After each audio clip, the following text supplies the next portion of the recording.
सूत्र संख्या अगर एक बार आप बता पाते हैं तो डायरेक्टली उसी में देख लेते हैं। सॉरी मैं वो नोट आश्लेष, अच्छा ठीक है, मिल गया मुझे। हाँ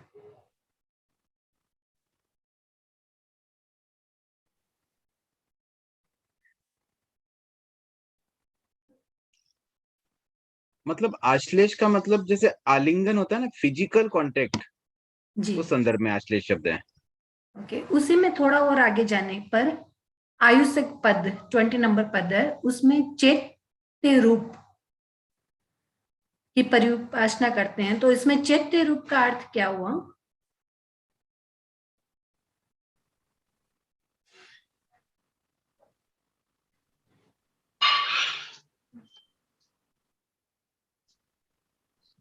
चैत्य शब्द तो वैसे पवित्रता के लिए होता है, तो यहाँ पर पद मूल में है। भाव क्योंकि साधु साध्वियों की बारे में आ रही है, संतों के लिए, तो उनका वंदना, नमस्कार, सत्कार, सम्मान, कल्याण, मंगल, देव रूप तथा चैत्य रूप की उपासना करना, मतलब उनकी जो पवित्रता है उसकी परिउपासना करना है, काइंड ऑफ। ओके, गर्भ में काया के प्रति संहत या संप्रत, तो इसका क्या अर्थ होगा? कहाँ पर है ये? इसी में आगे जाने के बाद गर्हा,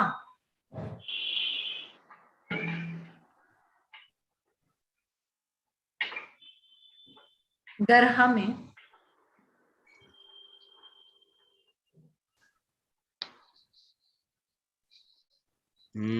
20 नंबर में गर्हा शब्द नहीं मिल रहा मुझे, और ऊपर नहीं, वाले सूत्र में 20 नंबर में तो आयुष्क पद था, उसके आगे एक शब्द आता है गर्हा और एक है प्रतिसंहत, समृत।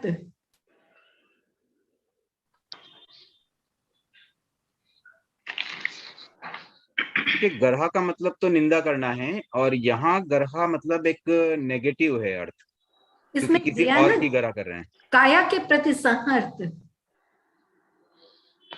के प्रति कहाँ आ संवर्त। रहा है? आप मुझे सूत्र नंबर एक बार एग्जैक्ट बताएंगे क्या? सॉरी,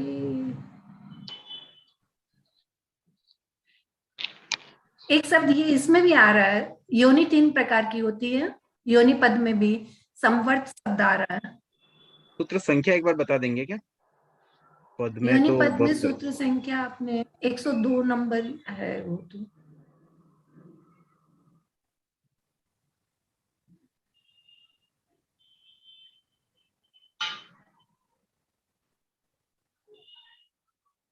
सॉरी मैं नोट नहीं की वो, क्या नोट एक्चुअली ये करना जो भूल गई। तीसरे तीसरे चैप्टर की बात कर रहे हैं हम, जी जी, तीसरे चैप्टर में ही।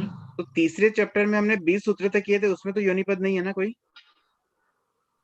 ओके, मैं शायद आगे पढ़ ली। एक बार आप वापस चेक करके बता देना। ठीक, मैं बाद में बता देती हूँ आपको, तब तक आप दूसरे ले सकते हैं। हम्म।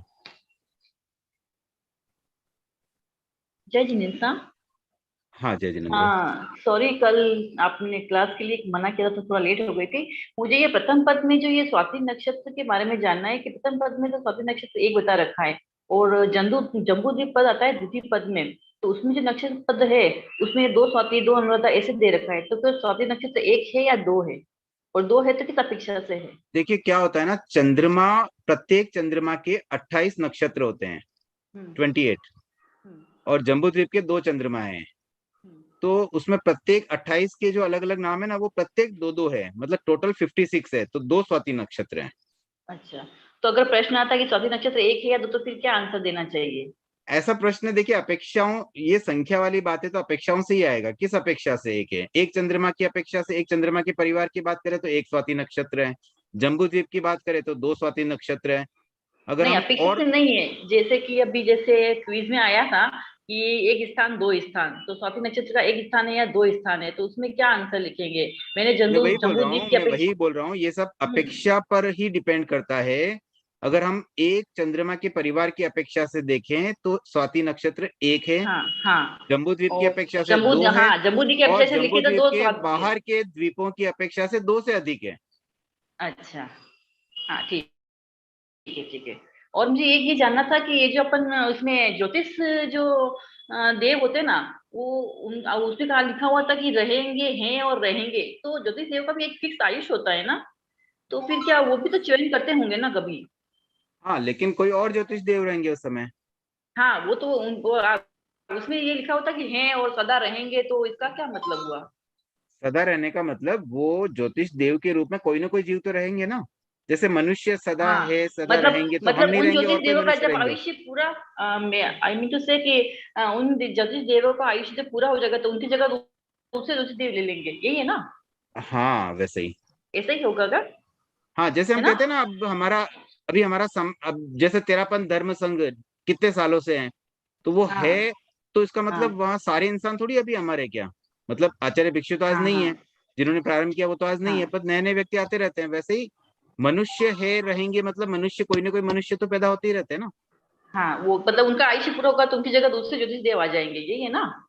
मतलब उनका होने पर सूर्य और दूसरे आएंगे चंद्रमा वैसी बात जैसे नहीं कि है, ये तो जम्बू सुनिए मेरी द्वीप बात। में। हाँ, उनकी जगह दूसरा आना, ये तो वैसा हो गया कि भी एक मरेगा तो दूसरा पैदा होगा, तब कंटिन्यूएशन होगा, ऐसा नहीं। वो तो कंटिन्यू अच्छा, पैदा होते ही रहते हैं ना। अच्छा, ऐसा अच्छा। थोड़ी कि एक मरने पे ही दूसरा, मतलब एक एक जीवित है, दूसरा पैदा हो गया, तीसरा भी पैदा हो गया, फिर कभी एक मरेगा, ऐसा थोड़ी कि एक मरने के बाद ही दूसरा आएगा। तो नहीं, ये तो जैसे अब कंटिन्यूस जाती है ना। अभी जम्बू द्वीप में हमारे दो चंद्रमा, दो सूर्य, ये लगातार चलते रहेंगे। जब इनका हाँ, आयुष्य पूरा हो जाएगा तो फिर नहीं नहीं, इनके। देखिए, चंद्रमा और सूर्य का आयुष्य पूरा नहीं होगा, ये देव नहीं है, ये तो मतलब उनके विमान है। ये अच्छा, पृथ्वी कायिक होते हैं, चंद्रमा सूर्य तो। अच्छा, तो इनका कभी ये हमेशा ऐसे ही रहेंगे अनंत काल तक? हाँ, ये तो ऐसे ही रहेंगे, शाश्वत है अच्छा, ये। अच्छा, अच्छा, बहुत बहुत धन्यवाद।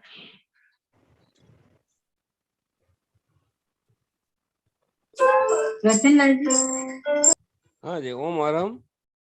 ये हाँ, इसका बुक का नाम बताइए ना, किससे ये आप स्टडी करवा रहे हैं? ठाणम बुक है। अच्छा, तीसरा आगम, अंग आगम में तीसरा आगम है ठाणम। स्थानांग भी बोलते हैं इसे। ठीक है सर, थैंक यू। और इसकी पीडीएफ उपलब्ध है ग्रुप में। अच्छा, अच्छा।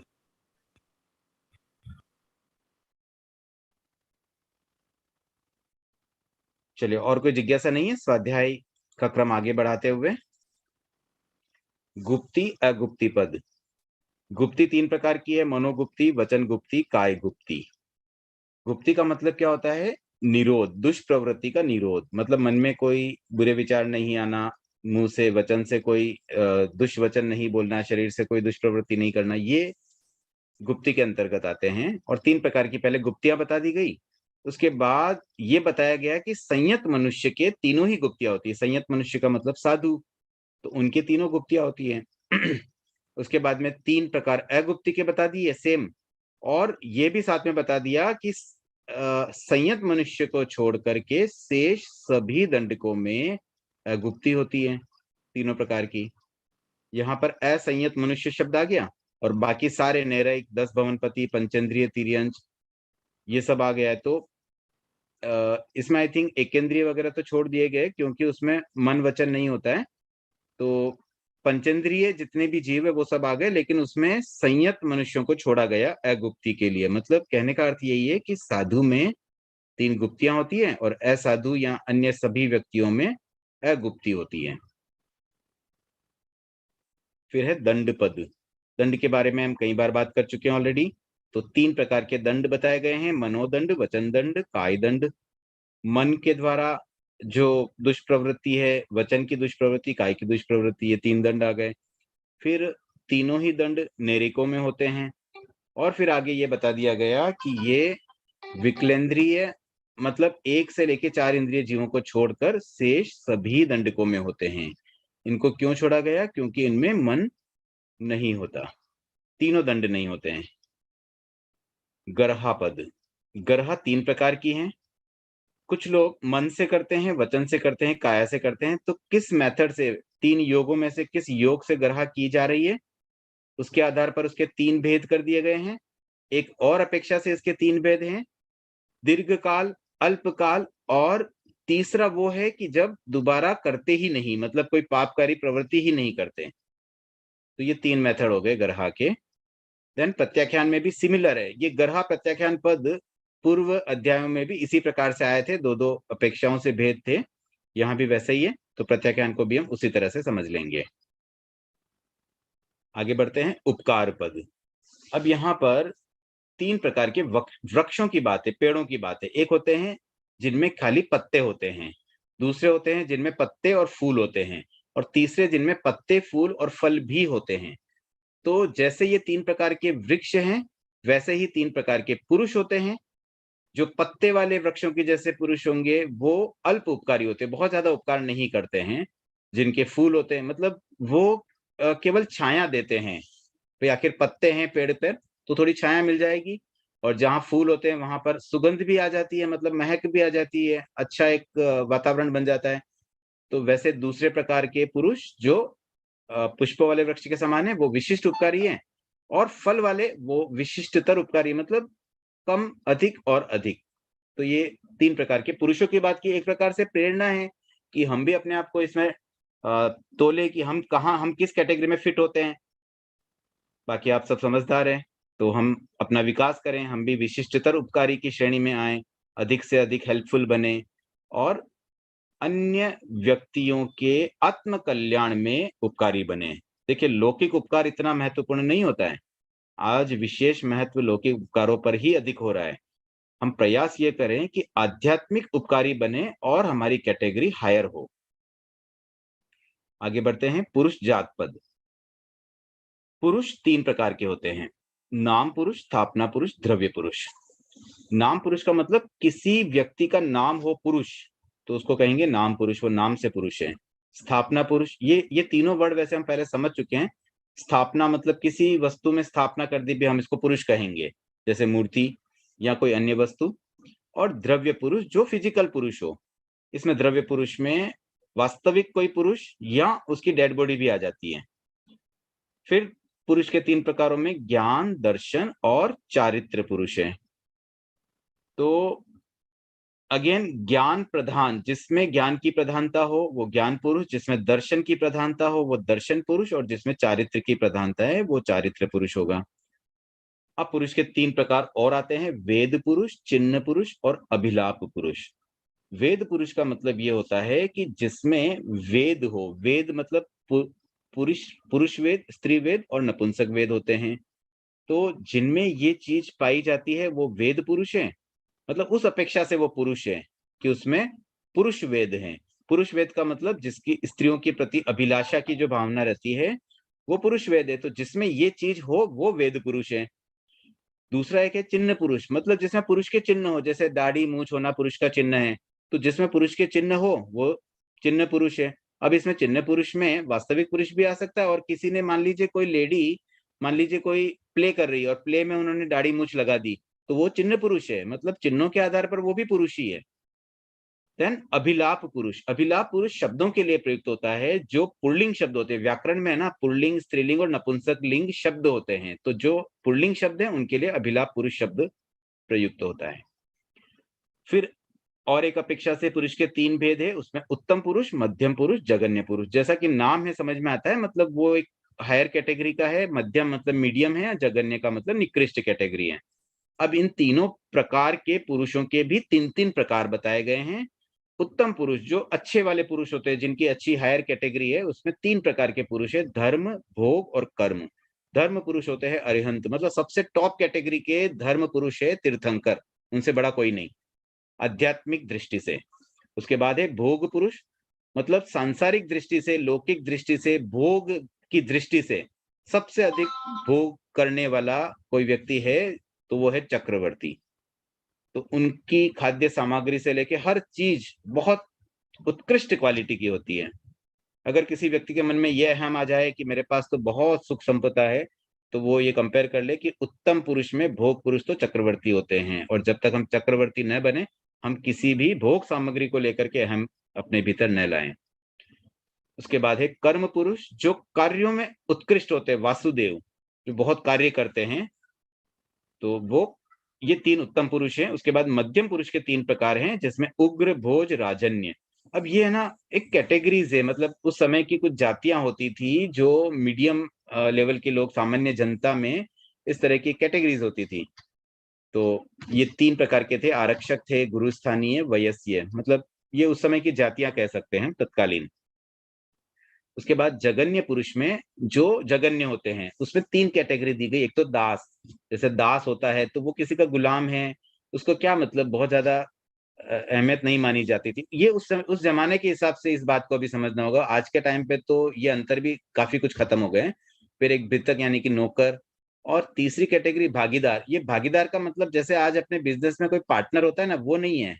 नहीं तो कल को आप ये समझ लेंगे भी हमारे पार्टनर तो एकदम निकृष्ट पुरुष है, वैसी बात नहीं है। ये भागीदार शब्द उन व्यक्तियों के लिए आता है, जैसे आपको अगर ध्यान में हो, गाँव में जब हमारी खेती बाड़ी होती है ना, तो हम स्वयं खेती नहीं कर पाते तो हम किसी को हिजारे देते हैं, मतलब उसको यूज करने के लिए देते हैं कि तुम यहाँ पे खेती बाड़ी करो और उसका कुछ पार्ट तुम्हें दे देंगे। मतलब उसमें से समझो 30% 40% अन्न जो उगेगा वो रख लेगा। तो वैसे व्यक्ति भागीदार होते हैं।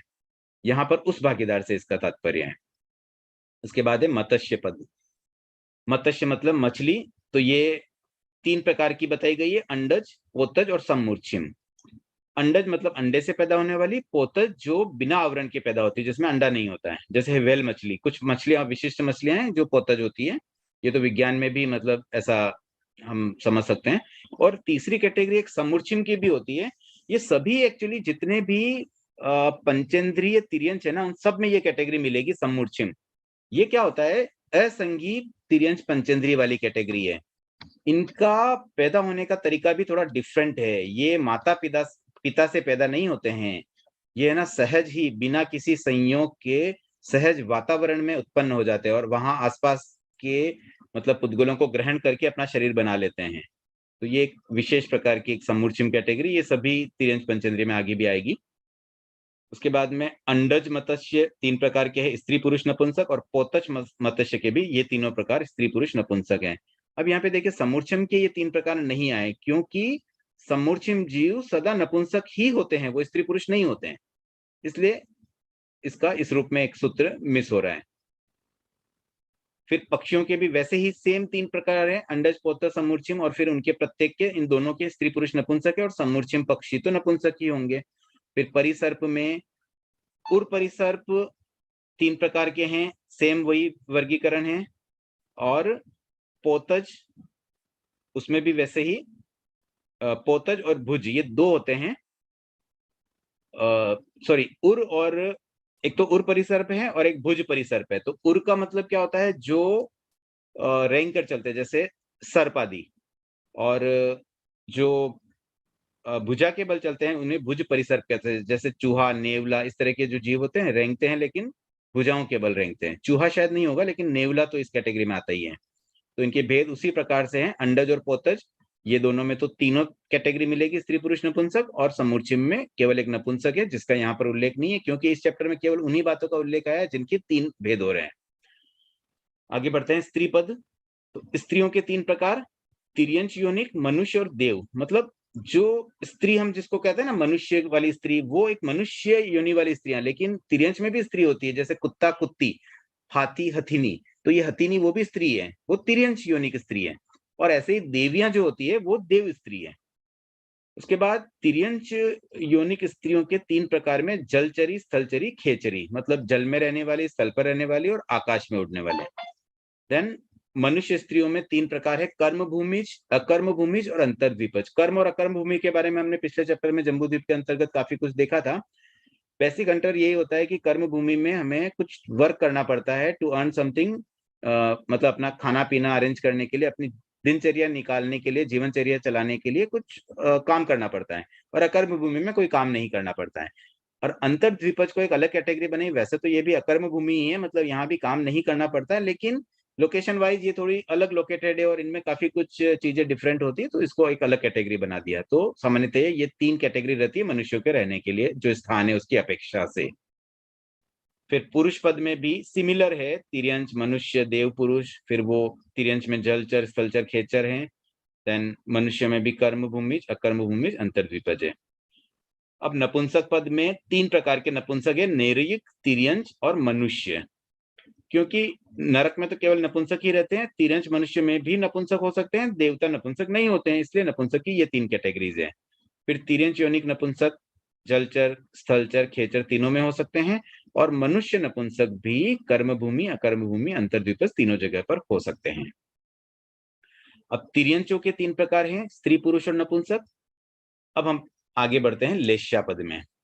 तो लेश्याओं के बारे में वैसे प्रथम चैप्टर में भी काफी कुछ बातें आई गई थी, फिर से एक पुनरावृत्ति जैसा ही हो जाएगा। नेरिकों में 3 लेश्याएं हैं, कृष्ण, नील और काकोद।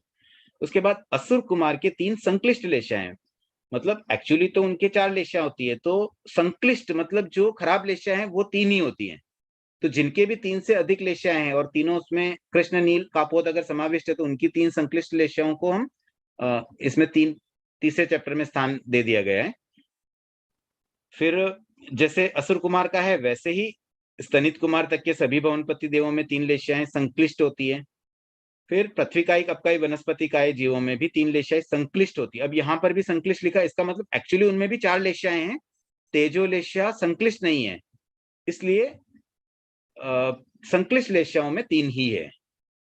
एक प्रश्न भी आया था इससे पहले कि मतलब स्थावर में किसी में 3 किसी में 4 ऐसा क्यों है, तो उस समय में इसका उत्तर नहीं दे पाया था। तो अभी मैं एक छोटी सी बात इसके साथ ऐड करना चाहूंगा कि देखिए पृथ्वीकायिक, अपकायिक और वनस्पतिकायिक इन 3 में चारों लेश्याएं हैं, तेजो लेश्या भी हैं। तो इसका कारण ये है कि प्रथम और द्वितीय विमानिक देव तक के जो देव है ना, उनमें तेजो लेश्या होती है, और वो अगर मर करके स्थावर काय में जाएं तो पृथ्वी काय, अपकाय, वनस्पति काय, इन 3 काय में वो जा सकते हैं। ये जो 2 काय है ना, वायु काय और तेजस काय, उसमें वो जा नहीं सकते हैं। तो जब कोई एक नियम है कि जिस लेश्या में कोई व्यक्ति आयुष्य का बंधन करे उसी लेश्या में उसकी मृत्यु होती है और उसी लेश्या में उसका जन्म होता है। तो अगर कोई तेजो लेशी देव मर करके एकेंद्रिय में आ रहा है तो एकेंद्रिय में भी प्रारंभ में जन्म के समय उनकी लेश्या तेजो लेश्या ही रहेगी। तो उस अपेक्षा से 3 स्थावर में 4 लेश्याएं हैं इंक्लूडिंग तेजो लेश्या, और क्योंकि वे देव तेजस काय और वायु काय में जन्म नहीं ले सकते, इसलिए वहां पर तेजो लेश्या नहीं होती है, वहां 3 लेश्या ही है। तो ये बात एक पुरानी ध्यान में आ गई थी तो मैंने इसके साथ ऐड कर दी है। अब हम पुनः इस पे आते हैं कि पृथ्वीकाय, अपकाय, वनस्पतिकाय में 3 संक्लिष्ट लेश्या बताई गई है, और बाकी अगेन यहाँ पे तेजस्काय, वायुकाय, द्विन्द्रिय, त्रिन्द्रिय, चतुरेंद्रिय में 3 लेश्याएं बताई। यहाँ संक्लिष्ट शब्द नहीं है, इसको थोड़ा हमें ध्यान देना, कहाँ संक्लिष्ट लिखा है और कहाँ डायरेक्टली लिखा हुआ है। पंचेंद्रिय तिर्यक योनिक जीवों के 3 लेश्याएं संक्लिष्ट होती है। अगेन वही बात है, क्योंकि इनके तो 6 लेश्याएं हैं, तो संक्लिष्ट 3 है और असंक्लिष्ट भी 3 है अगले सूत्र में, तेजो, पद्म और शुक्ल। सेम बात मनुष्यों के लिए भी एप्लीकेबल है, 3 संक्लिष्ट और 3 असंक्लिष्ट। उसके बाद वाण व्यंतर देवों के 3 लेश्याएं संक्लिष्ट आई है, वहां पर संक्लिष्ट वर्ड आया, मतलब उनके 3 से ज्यादा लेश्याएं। और वैमानिक देवों के 3 लेश्याएं, मतलब उनके 3 ही लेश्याएं होती है और तीनों असंक्लिष्ट लेश्याएं हैं, तेजो, पद्म और शुक्ल लेश्या। अब आगे बढ़ते हैं, तारा रूप चलन पद। देखिए यहाँ पर एक चलित शब्द बार बार आएगा, चलन, चलित। चलने का मतलब जनरली हम मोमेंट से लेते हैं, चलना, तो चलने का वैसे चलने से भी होता है, बट कहीं कहीं पर इसका अर्थ अस्थिरता से भी होता है। कोई चीज अगर हिल डुल भी रही ना तो उसको भी चलायमान कह देते हैं। जैसे मैं अभी शरीर को मैंने हिलाया तो ये चलायमान है, इसको भी हम चलित बोल देते हैं। तो अब तारा किन कारणों से चलता है, चलित होता है, मतलब वो अस्थिर होता है, हिलता डुलता, प्रकंपित होना, ये सब भी चलित के ही पार्ट हैं। तो इसके 3 कारण बताए गए हैं, वैक्रिय रूप करते हुए, परिचालना करते हुए, परिचालना मतलब संभोग, और एक स्थान से दूसरे स्थान में संक्रमण करते हुए। ये 3 परिस्थितियां बताई कि इन परिस्थितियों में वो चलित रहते हैं, मतलब उनमें कुछ मोमेंट आएगा, कुछ कंपायमान, कुछ हिलेंगे डुलेंगे, कुछ मोमेंट होगा। फिर देव विक्रिया पद, 3 कारणों से देव विद्युत कार्य करते हैं, मतलब प्रकाश करते हैं। प्रकाश कब कब करते हैं, वैक्रिय रूप करते हुए, परिचालना करते हुए, और तीसरा बताया गया है तथा रूप श्रवण माहन के। मतलब ये शब्द जब भी आएगा तथा रूप श्रवण माहन, तो साधु समझना है हमें, सिंपल सा। तो साधु के सामने अपनी रिद्धि, द्युति, यश, बल, वीर्य, पुरस्कार, पराक्रम का उपदर्शन करने, मतलब एक तरह से शो ऑफ करने के लिए साधु के सामने तो वो प्रकाश करते हैं, कि मैं बताने के लिए देखो मैं देवता हूं। इनफैक्ट हम लोग भी कई बार शो ऑफ करते हैं साधु साधियों के सामने। थोड़ा सा कुछ पढ़ लेते हैं ना तो महाराज मैंने तो तत्व ज्ञान का एग्जाम दे दिया, मैंने ये कर दिया, मैंने वो कर दिया, मतलब इतनी अपनी प्रशंसा करते हैं, जबकि हम जानते हैं कि हम बहुत अल्प ज्ञानी हैं, अपेक्षा भी नहीं है, मतलब क्या जरूरत है, नहीं भी बताएंगे, लेकिन थोड़ा एक रहता है, क्रेज रहता है कि भाई साधु साधु हमें जाने और हमारे बारे में अच्छी इमेज बने, तो कभी कभी हम भी इस तरह का शो ऑफ कर देते हैं। वैसे शो ऑफ का मतलब ऐसा नहीं कि गलत चीज हम बता रहे हैं, मतलब सही चीज भी बताने की क्या आवश्यकता है, अनावश्यक क्यों बताना, पता चल जाएगा अगर हम में कुछ प्रतिभा है तो कभी न कभी उनके सामने वैसे आ जाएगी। 3 कारणों से देव गर्जारव करते हैं, वैक्रिय रूप करते हुए परिचालना, और सेम वही बात है साधुओं के सामने उपदर्शन करते हुए। फिर अंधकार, उद्योत आदि पद, 3 कारणों से मनुष्य लोक में अंधकार होता है। अब यहाँ पर जो 3 बातें हैं ना, वो क्या क्या है? एक तो तीर्थंकर जब विच्छिन्न हो जाते हैं, विच्छिन्न कब होते हैं? जब उनकी डेथ होती है, जब वो मुक्त हो जाते हैं तो वहां पर कोई तीर्थंकर नहीं रहते हैं, अब कोई नया तीर्थंकर आएंगे तब आएंगे, एक बार तो विच्छिन्न हो ही जाता है। वैसे ये विच्छिन्न भरत और एरावत क्षेत्र में ही होते हैं, महाविद्या में तो ये स्थिति आती ही नहीं, वहां सदा तीर्थंकर रहते हैं। तो जब जब भी कोई तीर्थंकर मुक्त होंगे तो अरहंतों की विच्छिन्न वाली स्थिति आती है, और उस समय मनुष्य लोक में अंधकार छा जाता है। वो अंधकार का मतलब ऐसा नहीं कि एक्चुअली डार्क हो जाएगा, पूरा कुछ दिखेगा नहीं, बट ज्ञान का अंधकार, क्योंकि कोई सही बात बताने वाला नहीं बचा। उसके बाद अरहत प्रज्ञप्त धर्म के विच्छिन्न होने पर, चलिए तीर्थंकर चले भी गए लेकिन उनका धर्म जब तक है, जैसे आज वर्तमान में भगवान महावीर नहीं है लेकिन उनका धर्म हमारे बीच है, तो कम से कम कुछ ज्ञान का प्रकाश अभी भी है, तो कुछ अंशों में वो भी है, लेकिन जब वो भी विच्छिन्न हो जाएगा तो वो भी एक अंधकार की स्थिति है। और एक और अंधकार बताया पूर्वगत के विच्छिन्न होने पर, 14 पूर्वों का ज्ञान जो वर्तमान में विच्छिन्न हो चुका है, तो अभी अगर हम देखें तो पहले और तीसरे पद की अपेक्षा से हम अंधकार में हैं, लेकिन दूसरे पद की अपेक्षा से अभी भी कुछ प्रकाश है, तो कुछ होप अभी भी हमारे पास है कि जितना बचा कुचा ज्ञान है आगमों में, उसे हम समझें, पढ़ें और अपने जीवन में अपनाएं, ताकि हम भी इस अंधकार से कुछ हद तक छूट सकें। अब यही 3 कारण बार बार आएंगे, और इनसे क्या क्या होता है। अब ये अगर पॉजिटिव हो जाए, मतलब अरिहंतों का जब जन्म होता है, जब वो दीक्षा लेते हैं और जब वो केवल ज्ञान प्राप्त करते हैं, ये 3 परिस्थितियां ऐसी होती है जब मनुष्य लोक में उद्योत होता है। उद्योत का मतलब प्रकाश होना। फिर देवलोक में अंधेरा हो जाता है, कब होता है? जो 3 बातें पहले आई थी उनके विच्छिन्न होने पर ही। तो वो अंधकार न सिर्फ यहाँ पर बल्कि देवलोक में भी अंधकार हो जाता है, अरिहंत के विच्छिन्न होने पर, धर्म के विच्छिन्न होने पर और पूर्व के विच्छेद होने पर भी। फिर 3 कारणों से देवलोक में उद्योत होता, वही 3 कारण है, जन्म, दीक्षा और केवल ज्ञान तीर्थंकरों के, वहां भी प्रकाश हो जाता है। देव सन्निपात मतलब मनुष्य लोक में देव आ जाते हैं, कब आते हैं? तीर्थंकर के जन्म, दीक्षा और केवल ज्ञान प्राप्ति पर। देवोत्कली का मतलब देवताओं का एक इकट्ठा हो जाना, बहुत सारे देवता जब इकट्ठे होते हैं तो उनका समवाय बन जाता है, तो देवोत्कलिका भी इन 3 परिस्थितियों में होती है, जन्म, दीक्षा एंड केवल ज्ञान प्राप्ति। फिर देवों में कह कह यानी कि कल कल की ध्वनि होती है, यही 3 कंडीशन में, मतलब इन 3 कंडीशन में क्या क्या होता है हम खाली वो पढ़ लेते हैं फर्स्ट लाइन में, बाकी तो ये बातें सब में एप्लीकेबल है कि तीर्थंकर के जन्म, दीक्षा और केवल ज्ञान प्राप्ति के समय क्या क्या हो रहा है। तो देवेंद्र तुरंत मनुष्य लोक में आ जाते हैं, मतलब इंद्र, देवताओं के जो इंद्र है ना वो भी तुरंत आ जाते हैं, और देवताओं के जैसे ही सामानिक, तावत त्रिंशक, लोकपाल देव, अग्रमहिषी, देवियां, सभासद, सेनापति, आत्मरक्षक देव, ऐसे बहुत सारी उनकी कैटेगरीज होती है देवताओं की, वो सब भी मनुष्य लोक में आ जाते हैं इन्हीं 3 कारणों पर। और क्या होता है? देव अपने सिंहासन से अभ्युत्थित होते हैं, मतलब उठ जाते हैं, और क्या करते हैं? आसन चलित होते हैं, मतलब उनके आसन भी कंपायमान हो जाते हैं, आसन कांप जाते हैं। और क्या होता है? देवता सिंहनाद करते हैं, मतलब एक गूंज बहुत अच्छी आवाज में। चलोत्क्षेप करते हैं, चलोत्क्षेप का मतलब एकदम उछल उछल के खुशी के मारे चलने लग जाते हैं।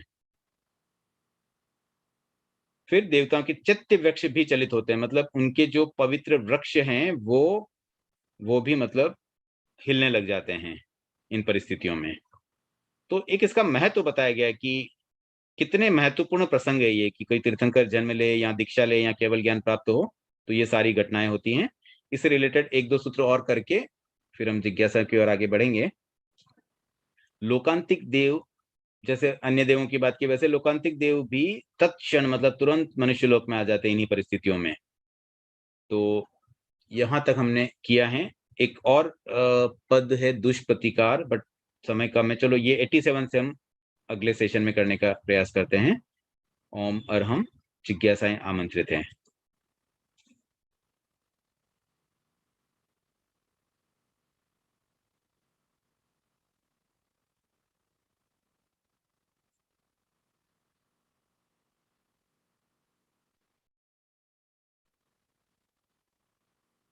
किरण जी।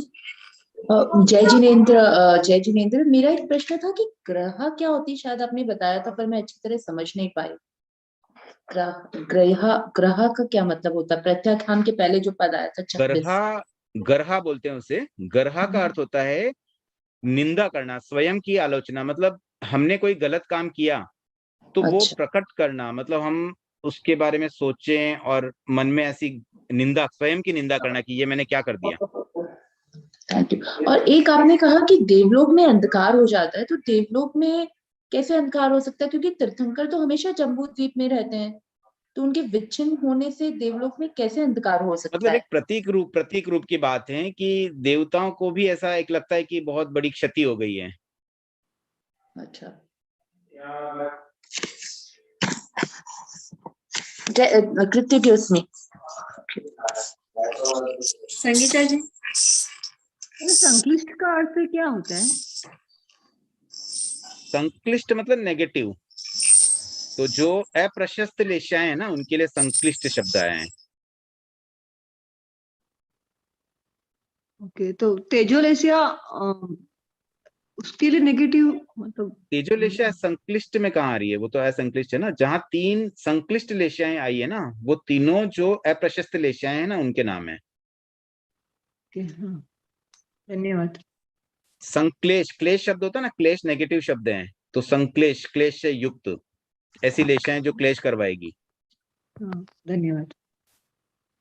तारा के बारे में आया था विवरण। तारा तो विमान है ना, तारा खुद ही जीव है क्या?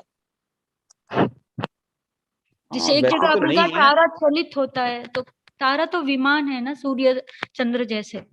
हाँ, बात तो सही है, लेकिन क्या होता है ना कि ये जब क्रियाएं हो रही है ना, तब देव उस पर सवार है, तो देवों के कारण से वो जगह भी हिलने लग जाती है। अब जैसे समझिए ना, कोई कार में अगर संभोग करे तो कार कैसे चलित हो जाती है, वैसे तारा इतनी छोटी चीज थोड़ी होगी।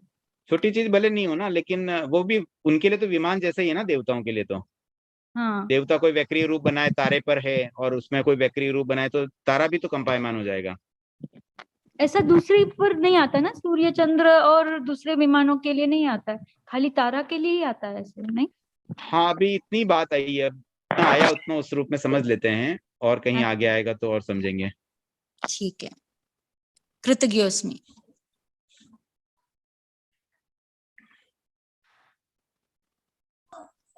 प्रभा जी। जी, मेरा 26 सूत्र है गरहा, उसमें लास्ट से सेकंड लाइन काया के प्रति संहत, तो संहत शब्द का अर्थ क्या हुआ? 1 मिनट, 26 सूत्र ना? जी, उसका लास्ट से सेकंड लाइन।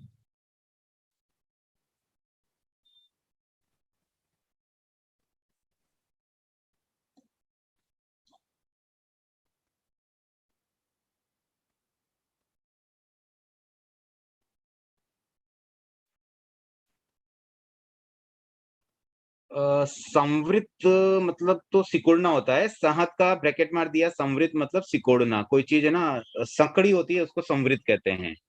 और इसी में कुछ आगे जाके एक शब्द और आया था, प्रतिसंहत।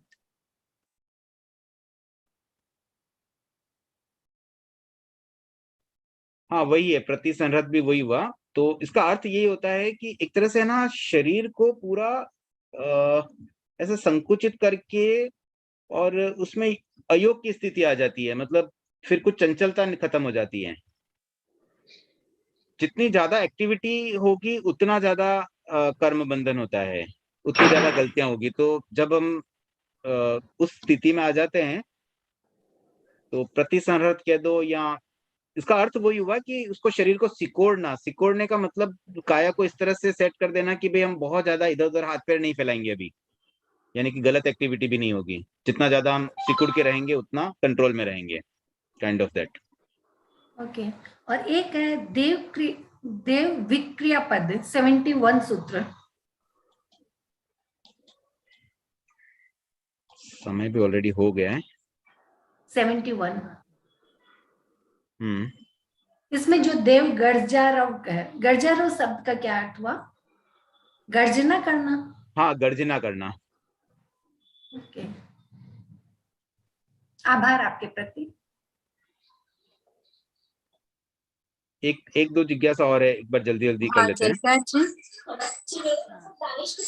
जय जिनेन्द्र। सबसे पहले तो आभार कि आपने मेरी उड़ीसा वाली जो समस्या का समाधान कर दिया। और मेरा ये प्रश्न है कि अभी आपने फरमाया कि साधु के सामने हमें हमें हमारे बारे में नहीं बताना चाहिए। अगर वो स्वयं पूछे तो भी नहीं बताना चाहिए क्या? नहीं, मैंने ऐसा नहीं कहा नहीं बताना चाहिए, मैं तो एक नहीं, मतलब कि कॉमन बात ही कही थी।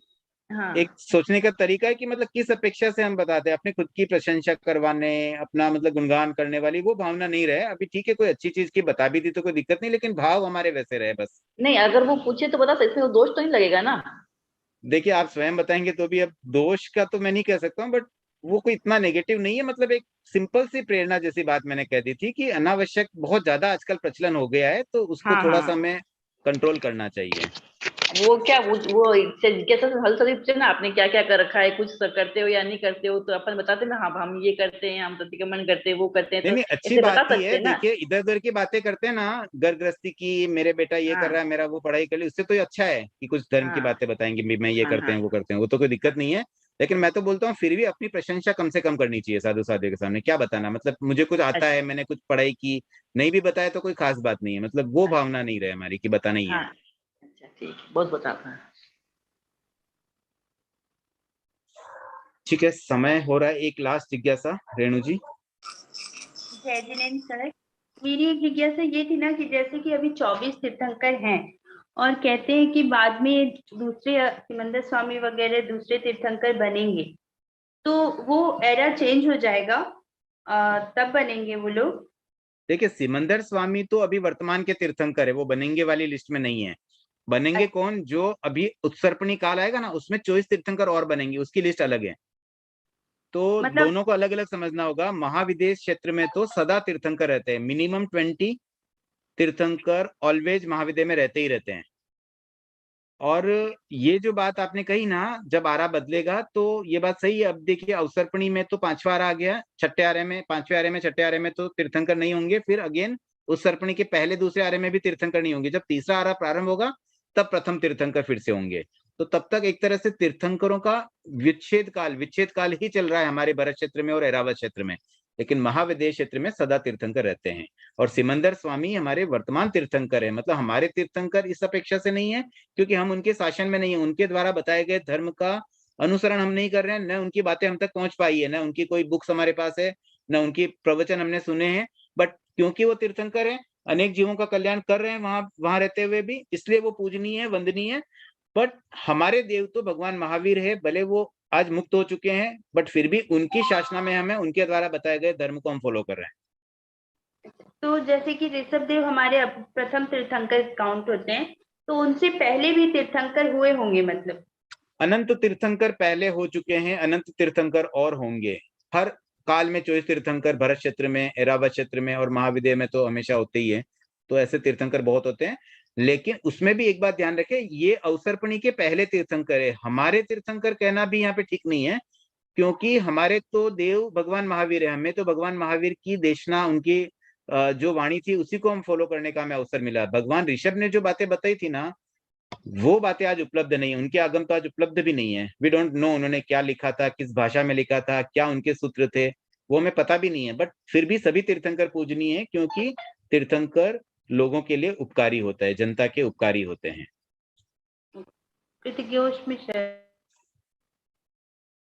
ठीक है, सुचिता जी एंड करते हैं। जय जिनेन्द्र। बहुत बहुत आभार भैया, कृतज्ञता आपके प्रति। ओम हर